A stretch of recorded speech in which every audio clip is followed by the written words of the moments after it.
시작. 소망 중에 즐거워하며 환난 중에 참으며 기도에 항상 힘쓰며. 아멘. 네, 오늘은 우리의 본능이라는 제목으로 로마서 강의 43번째 시간 말씀을 나누도록 하겠습니다. 로마서 12장에 들어와 가지고 우리가 로마서 12장을 함께 계속 보면서 12장 1절에 내가 하나님의 모든 자비하심으로 너희를 권하노니 라는 말씀을 강조해서 제가 계속 말씀을 드리고 있습니다. 사도 바울이 구원받은 성도의 행동 강령을 가르치면서, 이게 행동 강령이거든요. 이 행동 강령을 가르치면서 우리를 구원하신 하나님의 은혜와 사랑으로 권면을 하고 있다는 겁니다. 보통의 행동 강령은 강요되거나 따르지 않으면 처벌을 한다거나 이런 식인데, 그게 아니고 하나님의 사랑과 은혜로 권면하고 있다는 거죠. 이 강령에는 삶을 하나님께 예배로 드리는 것과 이 세대가 아닌 하나님의 뜻을 따르는 것, 이런 것들이 있습니다. 또한 내게 주어진 상황과 재능과 직업 등을 생각하고 그 이상의 생각을 하면서 인생의 고통을 받지 말고 그 이하의 생각을 하면서 나를 비하하는 그런 고통을 받지 않는 것도 포함이 되어 있습니다. 우리의 한계가 있고 우리의 상황이 있고 이런 것 때문에 고통받지 말으라는 거죠. 그 모든 것이 하나님의 사명과 소명이니까 그것 때문에 힘들어하고 아픈 생활을 하지 말라, 이런 이야기입니다. 그리고 뒤에 배울 이야기들 중에는 악을 미워하고 선에 속하여서 서로 사랑하기를 먼저 사랑하고 항상 부지런하게 주님을 섬기는 것도 있죠.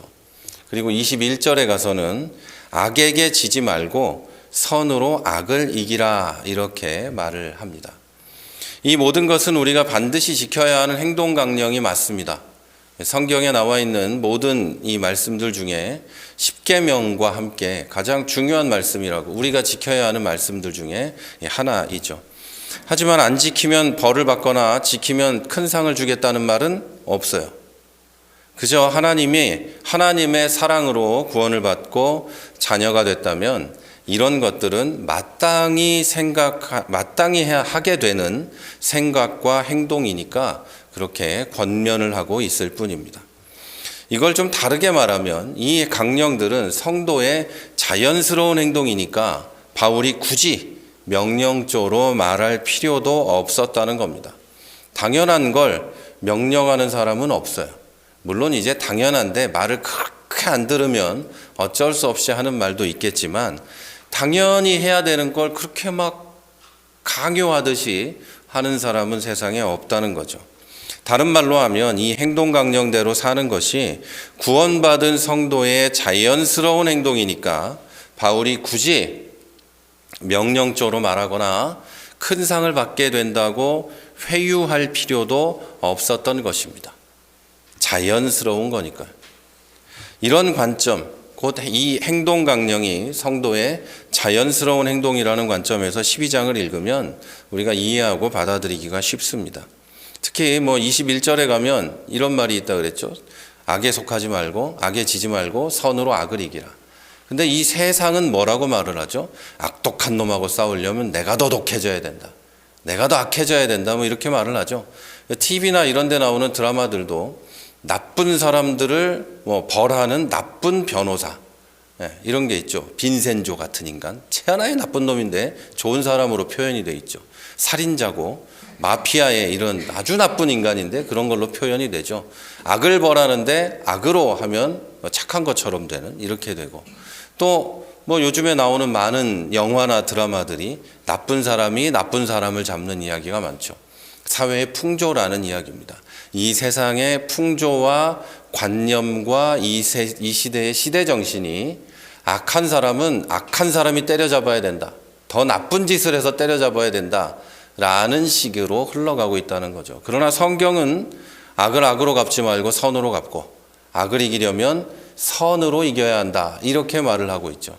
성경은 여러분 정면으로 시대에 도전하는 게 성경이지, 성경이 꼭 시대의 흐름에 맞춰서 변화해야 된다고 생각하는 사람들이 있는데 그거는 마귀적인 생각입니다.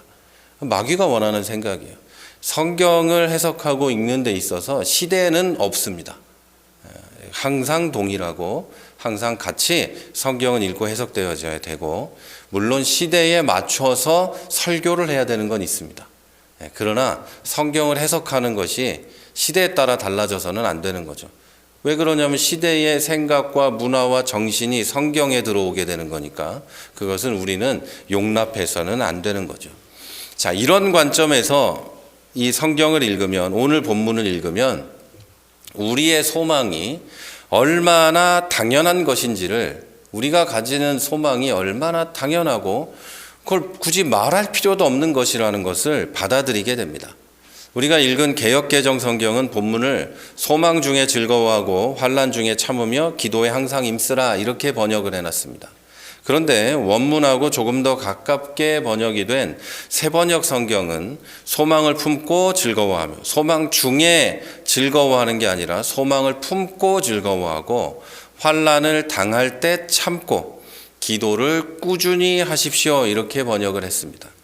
자, 원문을 직역을 해서 번역을 하면 너의 소망이 너를 즐겁게 하고, 이걸 바울이 말한 걸로 말하면 여러분의 소망이 여러분을 즐겁게 하고 고난 중에 참고 절대 기도를 멈추지 마십시오 이렇게 되어 있습니다. 그러니까 이거를 좀 전체적으로 종합해 보면, 소망을 어떤 상황에서도 소망을 품고 그 소망이 나를 즐겁게 만들고 고난 중에 참고, 그러니까 그런 소망을 가지고 고난 중에 참고 절대 기도를 멈추지 말라 이런 뜻입니다. 그러니까 고난 가운데서 즐거워하고 소망을 가지면 즐거워하고 그런 뜻이 아닌 거예요. 어떤 상황에서도 소망을 갖는 것이, 그리고 하나님께 기도하는 것이 그리스도인의 자연스러운 모습이다 이렇게 이야기를 하고 있는 거죠. 어떤 일이 있어도 소망을 품고 즐거워하고 고난을 당하면 참고 끊임없이 기도하라. 이것이 우리의 자연스러운 모습인 거죠. 근데 우리는 이상하죠. 요즘에는 그런 사람을 보면 우와, 신앙이 저렇게 깊고 이렇게 하지만 그런 게 아니라는 거죠. 자연스럽다. 누구나 예수 믿으면 그렇게 된다. 말씀드린 대로 하나님의 사랑으로 구원을 받은 성도들의 자 행동이죠. 내가 나 때문에 예수님이 돌아가셨다는 걸 믿는 사람은 이렇게 행동하게 된다는 이야기죠. 이 말씀은 세상의 풍조와 정확히 반대로 맞섭니다.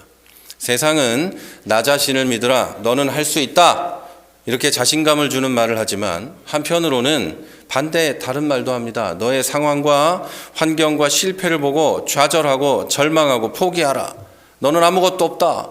네가 부모를 잘 만났니? 네가 공부를 많이 했니? 네가 뭐니? 아무것도 아니니까 너는 포기하라. 그리고 그냥 그대로 살다가 죽어라. 그러죠. 너 자신을 믿어라. 너는 할 수 있다. 와 반대편에서 똑같은 말을 하는 사람들이 너는 그냥 네 상황 그대로 즐기다 죽어. 왜? 뭐가 어때서? 절망하고 넘어지고 쓰러져라. 앞으로 넌 나갈 길도 없다. 이렇게 말하죠. 여러분, 수많은 사람들이 나라는 헛된 소망을 이 말들 때문에 바라보다가 환경과 상황을 보고 좌절하고 절망하고 심지어 생명을 포기하는 이유가 바로 여기에 있는 겁니다. 세상은 더 풍족해지고 더 자유로워지고 더 많은 것을 할 수 있게 되었지만 옛날보다 더 많은 사람들이 스스로 목숨을 끊고 있습니다. 수많은 사람들이 우리나라에서도 자살률이 1위인 걸 아시죠? 목숨을 끊고 있죠. 저는 극단적 선택이라고 표현하는 것도 굉장히 싫어합니다. 그게 왜 선택입니까? 자기를 죽이는 건데. 그게 극단적인 선택이 아니고 그건 자살이라고 표현해야 그게 올바른 표현이죠. 그리고 방송이나 이런 데서 그런 표현을 하는 것이 그거는 사람들을 방조하고 조장하는 거예요. 선택이라고 표현을 하잖아요. 그거는 선택되어서는 안 되는 거예요. 나를 죽이는 것은 선택되어서는 안 되는 거지, 그거를 선택해도 되는 것처럼, 극단적인 상황에선 선택해도 되는 것처럼 이런 식으로 세상이 몰아가고 있다는 거예요. 그래서 저만이 아니라 많은 이 심리학자들이나 또 사회학자들은 이 말을 똑같이 하고 있어요. 극단적인 선택이라는 표현은 좋지 않다. 많은 사람들이 그것 때문에 선택을 하고 있다. 이런 거죠. 자, 여러분, 나와 환경과 상황은 결코 나에게 소망이 될 수 없습니다. 인간에게 나는 그리고 내게 주어진 상황과 환경은 소망으로 자리 잡을 수가 없어요. 그러나 본문에서 하나님은 세상이 나의 환경과 상황과 실패를 보면서 절망과 좌절과 포기를 강요한다고 해도 성도는 하나님 때문에 소망을 가지고 즐거워하고 참고 기도한다, 이렇게 말씀하고 있죠. 나 때문에, 세상 때문에 절망하는 게 아니라 하나님 때문에 소망을 가지고 하나님 때문에 즐거워하며 산다는 것이죠.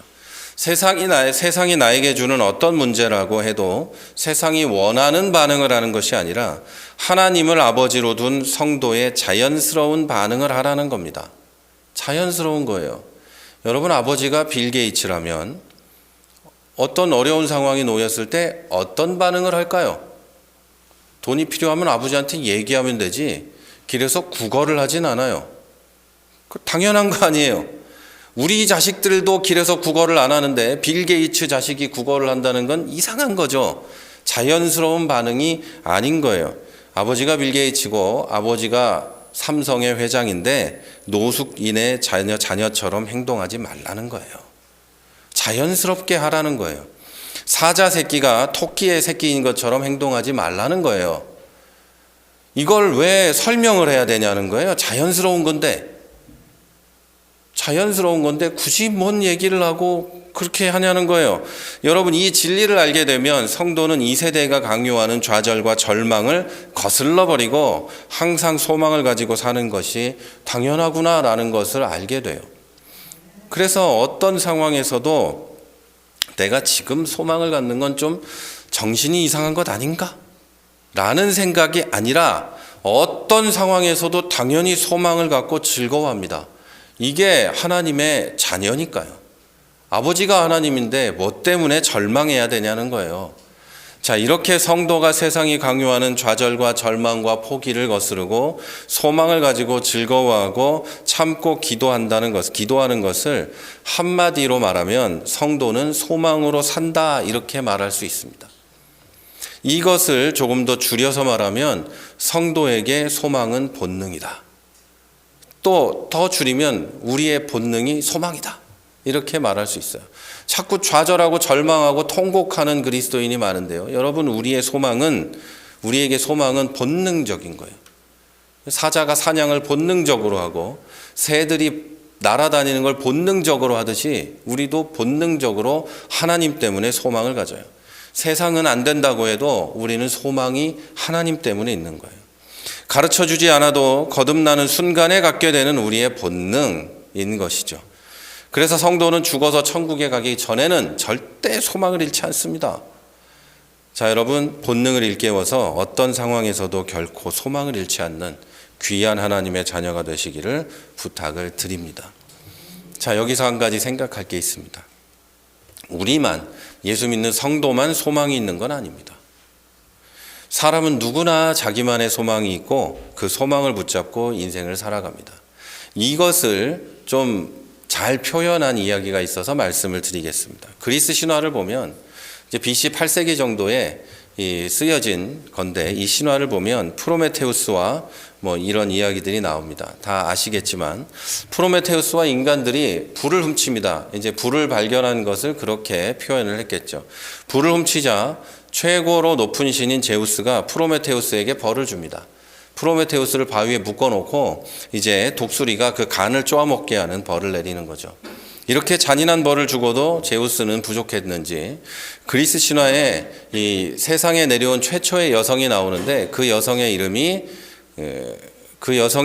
판도라입니다. 판도라라는 이름은 모든 신의 선물을 받은 사람, 이런 뜻입니다. 모든 선물을 받은 여인, 이런 뜻인데요, 판도라가. 그런데 이 여성이 판도라를 제우스가 세상에 보낼 때 신들이 다 모여서 선물을 줍니다. 이것저것 해서 선물을 다 줬는데 제우스는 선물을 주는데 어떤 선물을 주냐면 절대 열어보지 말라. 이 상자는 절대 열어보지 말라고 하면서 선물을 줘요. 그게 바로 판도라의 상자입니다. 자, 지상에 내려온 판도라는 프로메테우스는 이제 간을 쪼아 먹히고 있으니까 안 되니까 지상에 내려온 판도라는 프로메테우스의 동생인 에피메테우스와 결혼을 하고 살게 됩니다. 자, 이 다음의 이야기는 여러분 다 아시는 대로 판도라가 호기심을 견디지 못하고 행복한 삶을 포기하는 결정을 하는 거죠. 판도라의 상자를 열어버립니다. 이 상자는 판도라가 잘못한 게 아니고 제우스가 준 거죠. 호기심을 견디지 못하고 이걸 열어요. 그리고 열지 말라 그러는데 열었죠. 그리고 그때 그 안에 있던 온갖 재앙과 죄악의 씨앗들이 이 세상에 퍼지게 되고 인간은 고난을 당하고 죄를 짓고 서로 죽이는 이런 삶을 살게 되었다. 이게 그 그리스 신화의 내용입니다. 그런데 여러분, 그 상자에는 마지막 남은 하나의 씨앗이 들어 있었습니다. 이걸 모르는 분들이 많이 있는데 이 얘기를 하려고 하는 거예요. 그 안에 이 씨앗이 있었는데 그 씨앗이 바로 소망이라는 씨앗입니다. 그래서 인간은 이 절망적이고 죄악이 가득하고 서로 죽이고 물어뜯는 이 세상을 살면서 소망이라는 것을 가지고 살아간다는 거예요. 그냥 다 죽어도 견디지 못할 만한 세상인데 소망을 가지고 살아가고 있다, 이런 거예요. 그런데 사실 이 안에 들어있는 이 소망은 인간이 가진, 인간에게 기대는 인간들을 바라보면서 가지는 헛된 소망인 것이죠. 자, 물론 이 이야기는 신화지만 인간에게 소망은 죄악과 재앙과 같이 자연스러운 본능적인 것이라는 것을 지적해주는 옛사람들의 어떤 지혜가 담긴 이야기인 것은 확실합니다. 이 신화를 믿는 게 아니고 인간에게 소망이 어떤 것인지, 이 세상을 살아가는 하나의 끈이라고 보는 그런 이 옛날 선조들의 지혜를 볼 수 있는 이야기죠. 자, 이렇게 이 소망은 어떤 인간에게나 본능이에요. 누구나 소망을 가져요. 이 소망을 잃으면 사람은 삶에 대한 모든 것을 잃게 됩니다. 그래서 소망이 없다, 아무것도 못한다라고 강요하게 되면 그 사람은 자기 삶의 끈을 놓아버리게 되는 것이죠. 자, 하지만 한 사람 한 사람이 어떤 존재에 의지해서 소망을 갖고 어떤 것을 소망으로 가졌느냐는 결과적으로 중대한 차이를 가져옵니다. 자, 성도는 환난과 실패 속에서도 소망을 품고 즐거워하고 참고 기도를 멈추지 않지만 믿지 않는 사람은 좌절하고 포기합니다. 세상의 환경과 사람을 다 바라봐도 내가 잡을 만한 게 없으면 결국에 포기하게 되는 것이죠. 한낱 넘버, 숫자에 불과한 돈 때문에 생명을 포기하는 사람이 얼마나 많이 있습니까?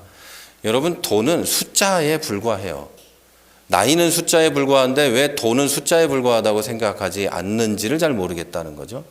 여러분, 돈의 역사를 쭉 제가 말씀드릴 수는 없지만 어쨌든 돈은 숫자에 불과해요. 돈은 우리를 편안하게 해줄 수는 있지만 우리의 생명과 삶을 좌지우지하지는 못해요. 이건 당연한 거예요. 그런데 여러분, 돈 때문에 통장에 찍혀있던 돈이 사라진 것 때문에 삶을 포기하는 사람이 얼마나 많은지 몰라요. 돈이, 숫자가 소망이었던 것이죠. 여러분, 전능하고 천지를 창조하신 나의 구원자 하나님의 의지에서 그 하나님을 소망했느냐, 나와 물질을 의지하고 나와 물질을 소망했느냐의 결과는 이렇게 큰 차이를 가져오고 종국적으로는 천국이냐 지옥이냐를 가르게 됩니다. 사람에게 있어서 소망은 본능이지만 참 소망인지 거짓 소망인지는 그 대상의 참과 거짓의 여부에 달려 있는 것이죠. 내가 꿈꾸는 나, 그게 존재하지 않는다고 해서 절망하고, 내가 가지고 싶은 물질이 나에게 없다고 해서 절망하고, 그런 것들은 여러분 거짓된 것들이에요. 영원하지도 않으며 거짓된 것들을 꿈꾸다가 그게 없다고 절망하게 되는 것이죠. 여러분, 잘못된 대상을 소망의 근거로, 소망의 대상으로 삼으면 사람의 간절한 그 마음은 반드시 배반을 당하게 됩니다. 반면에 참된 대상을 소망의 근거로 또 소망의 대상으로 삼으면 그 간절한 마음은 반드시 보상을 받게 됩니다. 바울이 본문에서 말하는 소망은 바로 이런 소망입니다.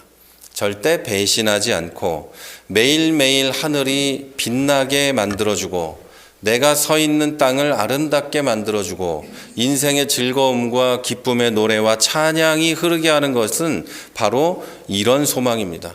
반대로 헛된 것들을 꿈꾸면 매일의 하늘이 빛나는 게 아니라 하룻밤에 하늘이 빛나게 하고 내가 서 있는 이 땅이 하루 꽃 핀 것처럼 아름답게 해주고 인생의 즐거움이 아니라 하룻밤의 쾌락과 소망의 기쁨과 노래가 흐르게 만드는 그것이 바로 세상에 헛된 것을 꿈꾸는 자들의 이 소망입니다. 그래서 하루가 지나면 다 사라져 버리는 거죠. 이틀이 지나면 완전히 사라지고 길어야 10년이 지나면 모든 것이 없어져 버리는 그런 소망을 말하는 것이죠. 조금 더 구체적으로 이 소망에 대해서 좀 말씀대로 살펴보고 오늘 말씀을 정리하도록 하겠습니다. 자, 여러분 먼저 우리 성도가 본능적으로 가지는 소망은 참된 가치를 지닌 것이어야 돼요. 여러분 그리고 성도가 본능적으로 가지는 소망은 참된 가치를 가지고 있는 것들입니다.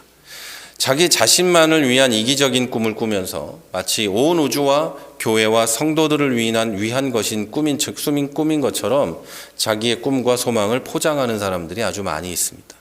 근데 그 결과는 아주 뻔하죠.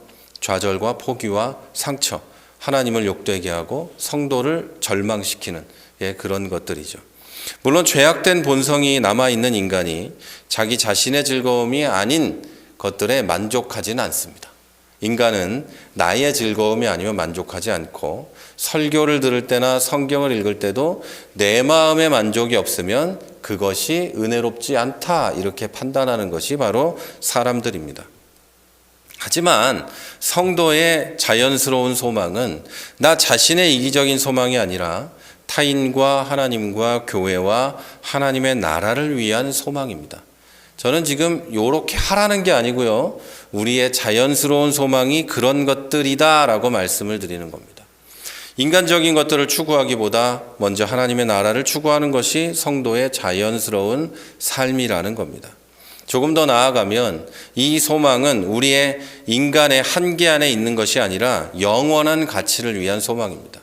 인간의 한계, 인간의 가질 수 있는 세상 모든 것을 가져도 얻을 수 없는 인간의 한계 밖에 있는 것들을 우리는 소망한다는 거죠. 영원한 가치를 위한 소망을 한다는 겁니다. 여러분, 인간이 자기 한계 안에 있는 것을 소망하면 결코 즐겁지 않습니다.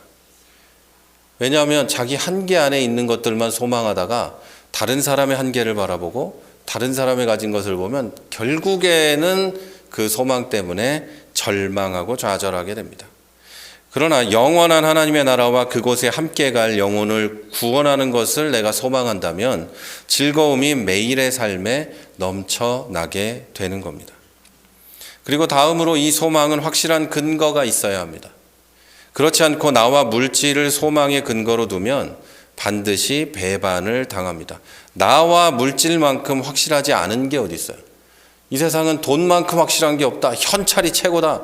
요즘엔 달러가 최고다. 뭐 이상한 소리들을 하지만 여러분 그건 확실한 게 아니에요.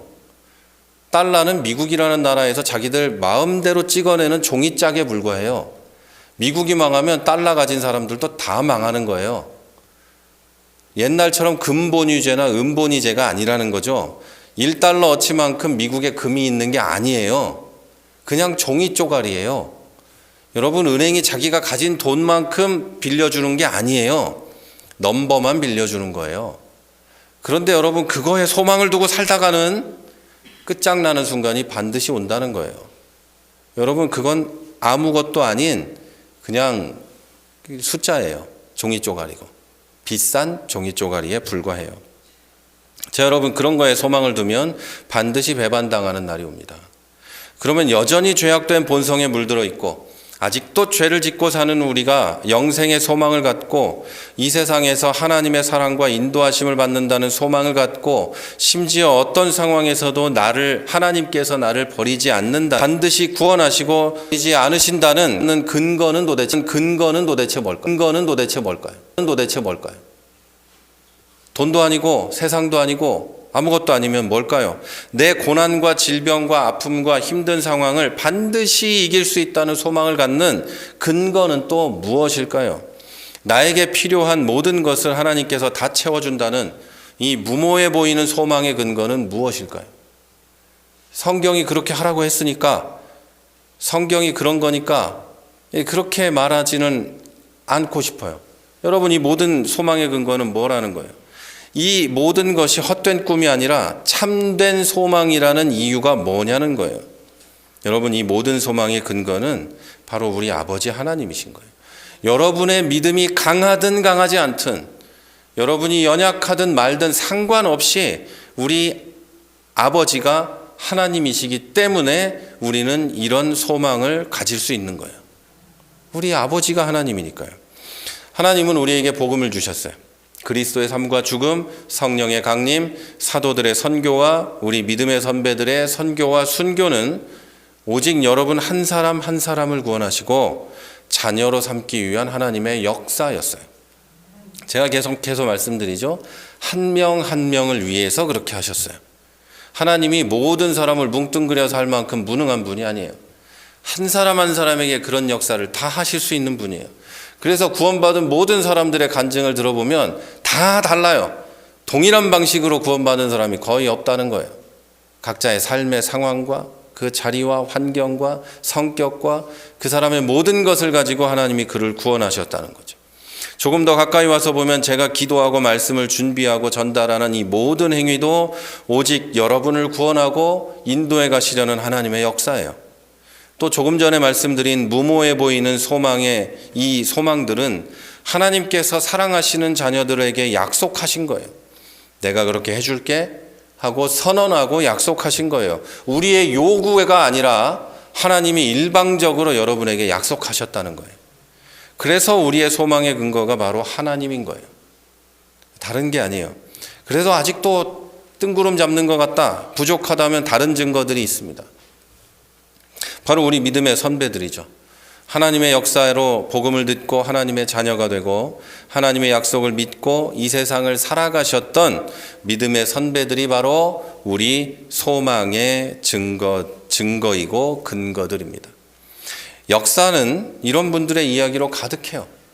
선으로 악을 이기신 분들, 소망을 가지고 즐거워하다가 하나님의 영광을 경험한 분들, 질병과 가난 속에서도 하나님만 소망하다가 구원의 하나님을 직접 만난 분들, 수도 없는 분들이 우리 믿음의 선배들로 계십니다. 돌아가신 분도 있고 기독교 2000년의 역사에 이런 분들은 수도 없이 있어요. 가까이는 우리 부모님들이시고 멀리는 사도들과 그 제자들과 또 그 제자들입니다. 그리고 또 하나 있는데 더 가까이는 여러분의 과거입니다. 여러분도 신앙이 좋을 때 이런 경험을 하셨을 거예요. 옛날에 그런 경험을 하셨을 거예요. 그리고 그게 여러분의 무용담처럼 이야기되고 있을 거죠. 마치 남자들 군대 얘기를 나이 들어서까지 계속 하는 것처럼 무용담이에요. 옛날에 내가 그랬지. 옛날에 군대에 있을 때 내가 건강하고 몸도 좋고 막 그거 무거운 것들을 메고 몇십 킬로를 뛰어다녔지. 지금은 못해. 지금은 난 절대 못하지. 그게 여러분 신앙의 무용담이 돼서는 안 된다는 거죠. 학생 때 그렇게 열심히 기도하며 은혜 받았던 것들이 무용담이 돼가지고 이제 나는 늙어서 못해. 아이고 기도 5분만 해도 죽을 것 같아. 이런 게 무용담이 돼서는 안 된다는 거죠. 여러분의 신앙이 좋을 때 그런 옛날에 그런 경험이 있었다면 지금도 반드시 하나님은 역사하십니다. 아버지는 옛날에 나를 사랑하셨다가 30이 넘은 이후로부터 안 사랑하는구나, 이런 아버지가 어디 있어요? 안 그러죠? 7살 때까지만 사랑하다가 9살 이후로는 조금 사랑이 식고, 그런 부모님이 어디 있어요? 자식이 50이 되고 60이 돼도 끝까지 변치 않는 사랑으로 사랑하시는 게 부모님이신데 하나님은 얼마나 더 사랑하시겠어요? 여러분 바라고 원하기는 여러분의 무용담이 현재에도 계속되시기를 바랍니다. 마지막으로 절대 배신하지 않고 매일의 하늘을 빛나게 하고 내가 서 있는 땅을 아름답게 하고 인생의 즐거움과 기쁨의 노래가 흐르게 하는 소망, 참된 가치를 가진 소망의 근거는 여러분 자신입니다. 예수 그리스도를 믿고 그분을 닮아가는 신앙생활은 매우 어렵습니다. 신앙생활하는 건 쉬운 일이 아닙니다. 고통스러운 상황에도 신앙생활을 이어가고, 내가 이 정도면 하나님을 떠나도 되겠다 싶을 만큼 어려운 상황에서도 하나님을 계속 따르고, 여러분 이런 건 쉬운 일이 아닙니다. 자, 그럼에도 이 신앙생활을 끊임없이 하고 끝도 없이 기도하고 인내하고 게다가 소망까지 가지고 사는 여러분이 바로 소망의 근거예요. 하나님이 살아계시다는 증거이기도 해요. 자, 여러분, 이건 여러분이 대단하다는 뜻이 아니라 여러분 안에 내주 충만 역사하시는 성령께서 여러분을 그렇게 버리지 않으시고 인도하고 계시기 때문에 여러분이 현재와 미래에 대한 확신을 가지고 그 어려운 길을 거절하지 않고 가고 계시다는 거예요. 다시 말해서 여러분 안에서 역사하시는 성령님, 여러분을 이끌어 천국에 데리고 가시는 성령님이 여러분 소망의 근거라는 뜻입니다. 여러분 안에 성령이 계시니까 그게 소망인 거죠. 자, 성령님의 모든 사역과 노력은, 성령님의 그 애쓰는 일들은 여러분이 가진 장래의 소망을 성취하기 위한 겁니다. 우리가 각자 가진 구체적인 소망은 다를 수가 있습니다. 각자 다 다르죠. 학생은 좋은 대학에 가고 좋은 직장을 얻고 하는 것이 소망일 수가 있고, 일하는 분들은, 직장을 가진 분들은 직장에서 잘 일하고 잘 승진하고 하는 것들이 소망일 수 있겠죠. 또 사업을 하는 분들은 그 사업이 잘 되고 어떻게 되는 게 소망일 수도 있겠죠. 목사인 제가 가진 소망과 여러분이 가진 소망은 다를 거예요. 지금 처한 상황에 따라, 환경에 따라 소망이 다를 수도 있어요. 그러나 그 소망의 근거가 아버지 하나님이시고, 그 소망의 목적이 단순히 나만의 이기적인 것이 아니라 교회 공동체와 하나님의 영광을 위한 것이라면 우리는 올바른 것을 추구하고 올바른 분을 의지하고 있는 겁니다. 여기에 중요한 점이 있는 거예요. 여러분이 부유하게 되기 위해서, 미래에 어떤 것을 이루기 위해서, 건강을 위해서 기도하고 그것이 소망이라고 해도 그것의 목적이 이기적인 것이 아니라 하나님의 영광과 교회와 성도들과 미래의 하나님의 모든 일들을 위한 것이라면 그것은 분명히 올바른 것을 추구하고 올바른 것을 의지하는 것이라는 거죠. 자, 이런 경우에는 성령님께서는 그런 소망들이 나를 즐겁게 하고 상황을 견딜 수 있게 해주시고 기도를 응답해 주시는 거죠. 여러분, 꼭 하나님의 나라와 그 의를 구하라고 했다고 해서 맨날 교회만 위해서 기도하고 맨날 그런 성경만 보면서 무릎 꿇고 앉아서 매일 울고 하라는 뜻이 절대 아니에요. 여러분이 가진 인생의 소망도 올바른 것을 근거하고 올바른 것을 추구하는 것일 수 있어요. 이기적인 나만의 욕망을 위한 게 아니라 하나님을 위한 거면 그것은 성령님이 외면하지 않으시고 반드시 응답하시고 반드시 그 소망 때문에 나를 즐겁게 해주신다는 거죠. 다시 말하지만 여러분의 소망이 하나님의 선하신 계획 안에, 그 약속 안에 들어있기 때문에 반드시 응답하시고 성취되게 하시는 거죠. 왜? 그것이 하나님을 근거하고 하나님의 사랑에 근거하고 그것이 교회와 성도와 이웃과 하나님의 나라를 위한 소망이기 때문이에요. 그건 응답되지 않을 리가 없는 것이죠. 자, 이제 여러분, 우리에게 소망은 본능입니다. 하나님의 자녀가 하나님의 그 전능하심과 사랑의 근거에서 소망을 갖는 것은 자연스러운 본능이에요. 그것은 이상하거나 나쁜 게 절대 아니에요. 그건 자연스러워요. 그렇다고 해서 말씀드린 대로 꼭 교회와 전도를 위한 소망만 가지고 기도하라는 게 아니에요. 여러분과 자녀의 성공이, 질병의 치유와 행복과 성취가, 또 여러분의 왜 그런 것들이 하나님의 나라와 교회와 이웃을 위한 것이 될 수 없는 거겠어요. 그런 것들도 당연히 그렇게 될 수 있어요. 여러분의 이기적인 마음이 아닌 신앙 양심으로 상황과 미래를 바라보고 소망을 가지면 내가 아닌 하나님을 바라고 믿고 소망하게 될 거예요. 지금 내 상황을 보고 내 이기적인 마음을 버리고 욕망을 버리고 신앙의 양심과 하나님을 바라보면, 그리고 미래를 바라보면, 소망을 가지면 내가 아니라 하나님을 보고 믿고 소망하게 되는 거예요. 자, 그러면 반드시 여러분의 소망이 하나님의 계획 안에 들어가게 되고 그 소망은 반드시 성취되게 될 겁니다. 그래서 오늘 본문이 끝까지 포기하지 말고 기도하라고 말하는 겁니다. 쉬지 말고 기도하라는 정도가 아니에요. 끊이지 말고 끊임없이 기도하라. 환난을 당해도 참고 끊임없이 기도하라. 그 앞으로 가면 그렇게 돼 있죠. 소망을 가지고 즐거워하고 소망이 너를 즐겁게 하게 하라. 소망이 우리를 즐겁게 하는 방법은 참고 끝도 없이 하나님께 기도하는 거예요. 그럼 하나님이 응답을 하신다는 거죠. 자, 이제 여러분의 이기적인 소망을 버리십시오. 같은 소망도 이기적인 게 있고 이기적이지 않은 게 있습니다. 나만을 위한 욕망의 소망이 아니라 하나님을 위한 것이 있다는 거예요. 자, 이제 마음을 바꿔서 하나님의 소망으로 바꾸시기를 바랍니다.